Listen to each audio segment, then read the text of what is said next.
crushed by a 240-ton barn was not part of the renovation that we were planning for the Airstream. We'd have quite the restoration effort if the barn hit the Airstream, not something that we were signing up for when we bought it. We're in Clearwater tonight. I'm Allison Morrow. Hi, I'm Allison Morrow. I'm Allison Morrow. And I've gone to a lot of places. On St. Pete Beach, Allison Morrow. And now with my former Force Recon Marine husband, I'm going off-grid-ish.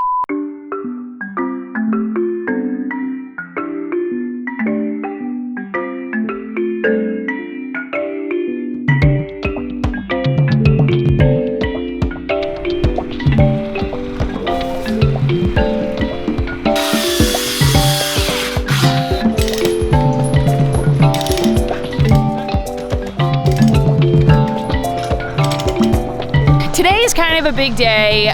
We moved to this rental property from Seattle to the middle of nowhere, basically, a couple of weeks ago, and had this huge barn on the property, but our landlord is now basically picking it up and moving it to the other side of the property where she lives so that she can have the horses closer. Now, we'll still have pastures for Sassy, my horse, when she gets out here, and covering so she can get out of the snow and the wind and everything, but it's kind of a big day because this barn is not light.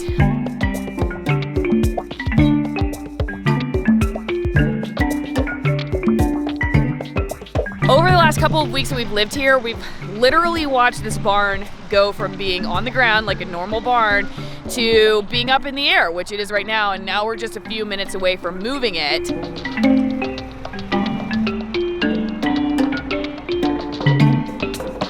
This is Kim's barn. She's our landlord, Kim. I'm scared to death. How do you feel this is finally happening? It's really amazing. These people have been working their tail ends off for over 3 weeks now, getting this barn all ready to go. And I have a crew over on the other side that's been working their tails off for 3 weeks.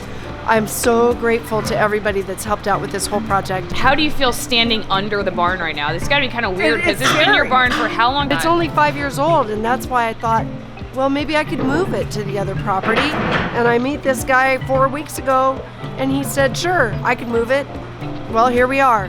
I think my landlord said that to rebuild this barn, it would be somewhere between like $300,000 and $500,000, and to move it has been about a third of that. So she saved a lot of money. It's still expensive, but it's a lot cheaper than if she were to just start all over.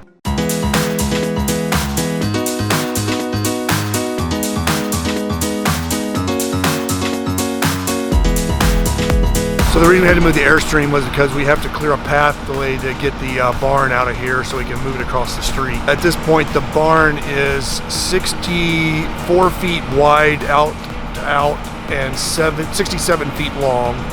And then we have an additional 25 to 30 foot of truck in front of that. So we have to have a rather large space to bring it out to get it across the road. You are an Airstream owner yourself, so you want to make sure that we took tender, loving care of this. Yep, I understand the love and affection that goes with an Airstream because I have a 77 Sovereign. Chaka, what are you doing? Jeez, Chaka. It's not cool. Yes. Chaka has been spending a lot of time running over to what I call her work site. I feel like she feels like she's part of the crew now. I think she's gonna be really sad when this is over. Even though I will say she never wears a hard hat like she's supposed to. This is the new barn site behind me here. I think this barn weighs like 500,000 tons or something ridiculous. I could be wrong. I'll put a correction up like right here for what it really weighs. But this is a long time coming, but not really, because actually, even though we've been staring at the barn on lifts for a few days now, actually, this all happened kind of fast. All right, so you two have to explain what's going on here. That's just the road for the truck to come in. Okay, hang on, go ahead. Oh, no. These are my new friends, Sandy and Paul. Sandy and Paul. My landlord's cousin, who She says she's crazy, but the other lady says she's crazy. So I don't know who's really crazy around here. He's just building a construction entrance for the truck that's towing the barn so it can get it in there without getting stuck. Why do you have to make sure the ground is level and everything like that? Well, it's just so the truck doesn't get stuck. Is this your daughter who's mowing the lawn? Have you told her yet that it's not grass there anymore?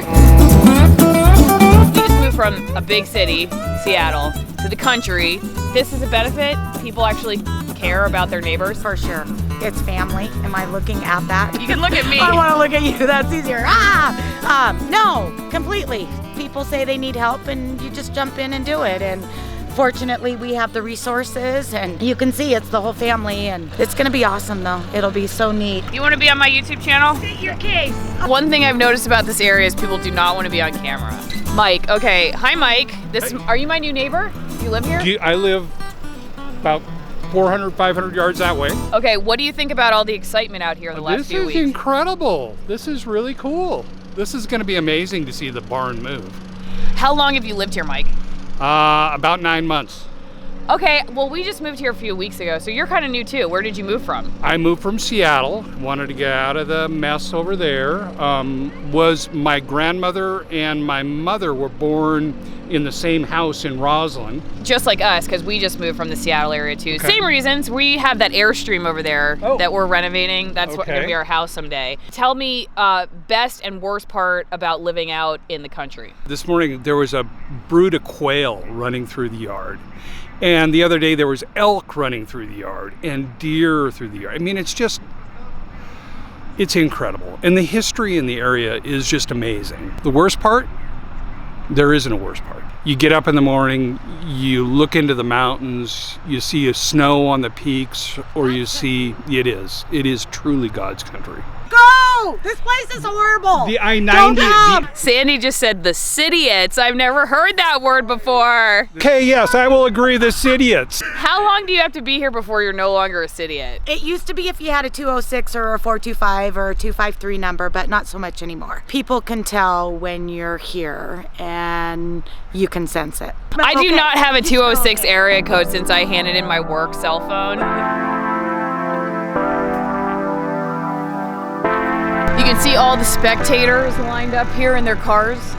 It's very cold, so that's why they're in there. But don't you worry, I am all bundled up in my purple overall outfit, see?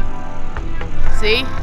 Can't keep me away from this. 80 miles from home to here, and a beautiful trip coming across the pass just to see this barn be moved. You drove 80 miles for this big event. Correct. Okay, is it just not exciting where you come from? We're here to support Kim and what could be exciting in Seattle. Is this the biggest thing that's ever happened in this neighborhood? This is a highlight definitely of this year. It was kind of a sleepy community and it brought all the neighbors out to see the big move. I'm just overwhelmed by how they can even do it. Had a chance to talk to the owner of the company that does all of these huge house moves and barn moves, Jeremy Nickel. Here's what he had to say. I've determined that in my 40 years of doing this, there is a romantic attraction to seeing buildings saved and moved. And many of them are homes, and this one here is a home to many of the precious animals here on the site. And so I think that's why people are so enamored with building moves. Did you know we are actually also restoring an old home, an Airstream? Do you see the Airstream? I did not know. Here, let me show you. Okay. Now, it's a diamond in the rough, but it has wheels, so we don't need you to move it, obviously, but this is it right here. So it's a 1992, and it's gutted now, but we're gonna take the shell off and then fix the frame, and then we're gonna do a whole rebuild on the inside. But that's gonna be our home someday. Very cool. Yeah. Very cool. I just think anytime we can reuse what we have and not throw it away, I think we're doing the right thing for the environment. I never actually thought about like this being an environmental issue of any kind, moving a barn from one side, that it would have anything to do with the environment. But I guess that's a good point, because if you didn't, you would tear this down and it would all go to a landfill or something. Is that one of the reasons you guys do what you do? My father started the business in the 40s and 50s, and so I came by it naturally from a young boy watching buildings being moved. I've said, you know, before it was ever politically correct or trendy to recycle, my father was recycling buildings for, 30, 40 years. And in fact, on our website, we actually promote building recycling and save buildings and then sell them on our website. So anywhere from 50 to 100 buildings every year we try to save and recycle and save them from going to the landfill. But absolutely, 2 weeks ago we made a presentation at an environmental conference, and we were the keynote presentation at the conference. They're talking about recycling paper, recycling plastics, and here we are, one building like this. It would require 120 trees to be cut down to replace this building, and it's going to put 100 ton of debris into a landfill unnecessarily. It's a beautiful building, very well built.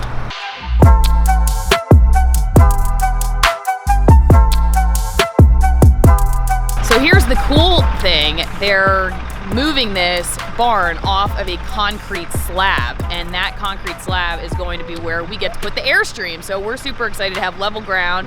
We may get a tent to put over it to protect it from the snow, and if we could enclose it, that would be really awesome because we could heat it up. It's not fun doing work in the wintertime in the Pacific Northwest, and I'm sure it's going to be extra unfun on this side of the mountains because it gets a lot colder and snows a lot more.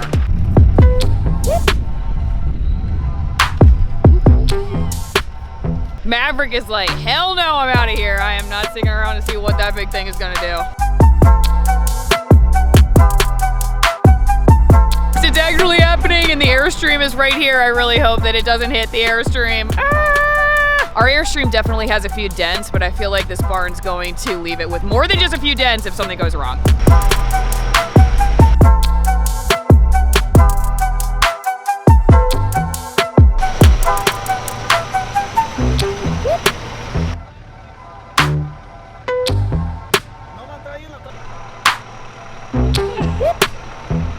Yeah, I'm glad that we moved the Airstream a few feet. Seems like that was a pretty good call on someone's part. Can we move it a few more feet?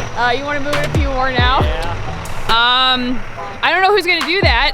We can do it with our skids? Yeah, you can move it. Yeah. Okay. Totally. Okay, we're going to move the Airstream some more. Is that how you did it?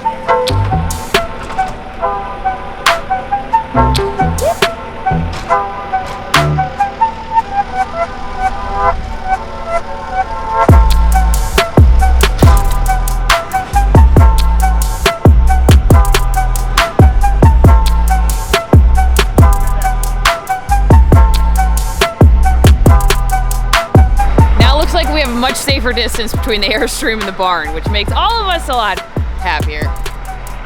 Especially the Airstream, because you can see some dents in it, but I don't know.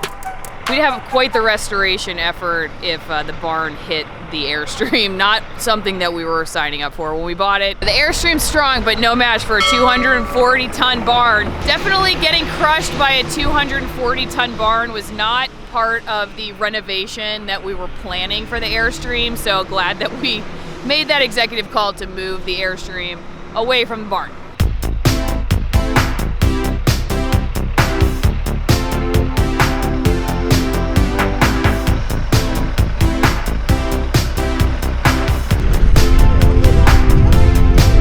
We have spectator row here. How's everybody feeling right now? Finally, the horses decide, look. A barn coming after us, so we might move. Maverick is not having anything to do with this.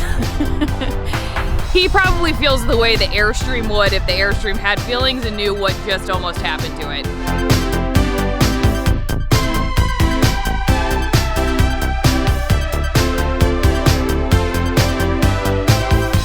It is a lot bigger than I originally thought, and my GoPro almost just got smashed under it. Can I grab this? Can I grab this? So we've almost lost an Airstream and a GoPro to today's adventure, but small price to pay to witness history in action.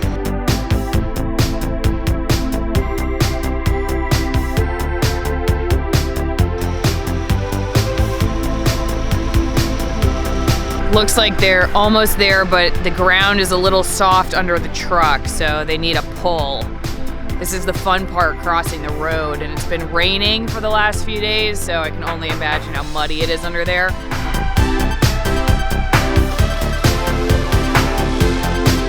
Well, now they've got a cable hooked up to this truck, and that's gonna yank this truck and the barn out of the mud.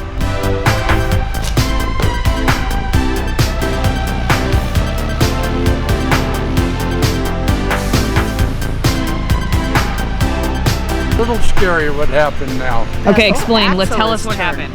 Well, they sunk in so far into the mud that it turned the wheels when they tried to pull it.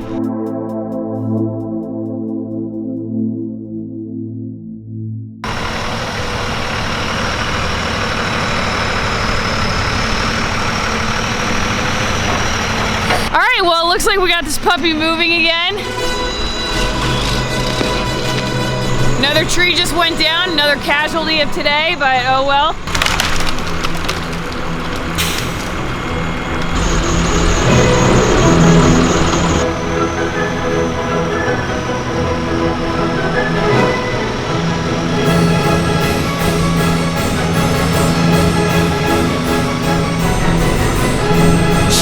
If you were wondering if everybody here thinks I'm a total weirdo because I'm talking to a camera while this is going on, you are right.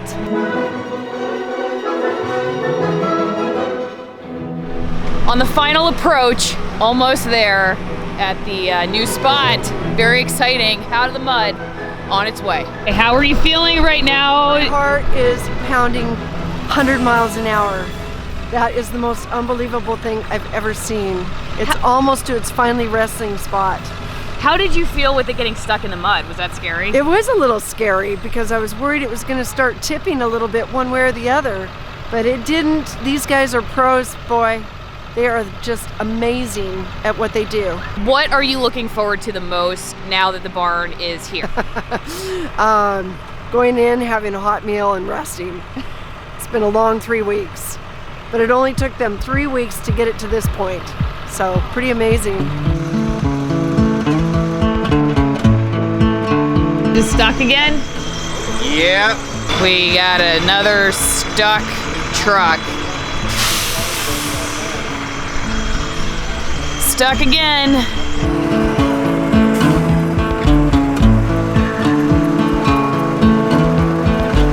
You may remember that earlier the kids were working on grading this little road here and trying to get it flat so that the truck did not get stuck.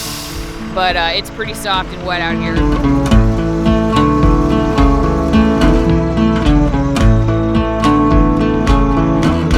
I'm going to stop the recording for right now because I'm not sure when this puppy is going to move at all again, and I don't want to run out of tape. See you soon.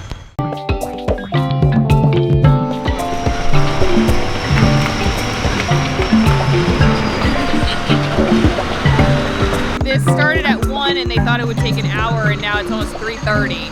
And the sun's gonna be going down soon, so get her done, as they say out here. I'm dying of suspense. Actually, no, I'm dying because my toes are numb and I'm freezing to death, and I haven't eaten since like 7 o'clock this morning. The problem is here right now we're trying to get the barn positioned perfectly over the top of each one of those sonotubes so that the metal brackets that Rainier Welding made can go up and fit on each one of the 62 posts and then eventually go right down into the center of those tubes. But unfortunately the weight of the truck has pushed the tubes sideways, so we have to dig them back out and start all over again. Starting to rain kind of hard, but my dedication to this YouTube report is obviously very strong, so I'm not going anywhere, folks.